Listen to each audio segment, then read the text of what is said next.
মহাসড়কে three wheeler যে সমস্ত যানবাহন এগুলো চলার কথা না, শুধুমাত্র গ্যাস স্টেশনে গ্যাস নিতে আসার জন্য এবং যেগুলো বাজার এলাকা আছে যেগুলো তাদের স্ট্যান্ড ওগুলো আর ফিডার রোডে তারা যাওয়ার জন্য এই বিষয়টা কনসিডার করার জন্য আমি মহাসড়কের পুলিশ প্রধানকে অনুরোধ করেছি।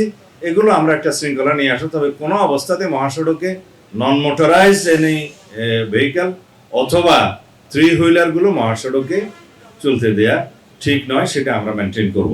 এবং এআই জেনারেটেড ফাইন সিস্টেমের আমরা ইন্ট্রোডিউস করেছি, যাতে কেউ স্পিড ব্রেক করলে, স্পিড লিমিট ক্রস করলে এবং ট্রাফিক আইন ভঙ্গ করলে, উল্টা পথে যাত্রা করলে, ওভারটেকিং করলে, যে কোনোভাবেই হোক যেখানে সাইন সিগন্যাল দেওয়া আছে সেটা অমান্য করলে তার উপরে ফাইন আরোপ করা হবে। অটোমেটিক্যালি এটা বিআরটি এর কাছে চলে যাবে এবং টেলিফোনিক মেসেজের মাধ্যমে সে গাড়ির মালিকের কাছে, যার নামে রেজিস্ট্রেশন, তার কাছে সেই মেসেজ পৌঁছে যাবে।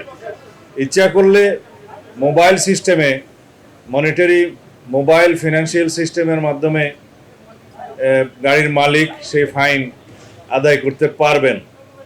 সেটা একবার, দুইবার, তিনবার হলে তারপরে রেজিস্ট্রেশন ক্যান্সেল হবে কিনা সেটা বিআরটি এর আইন অনুযায়ী হবে।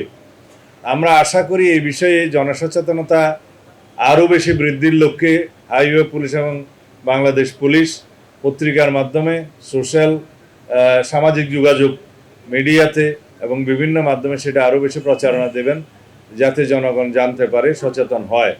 আশা করি এই উদ্যোগের ফলে আমাদের একটা যুগান্তকারী পরিবর্তন সড়ক শৃঙ্খলার মধ্যে আসবে।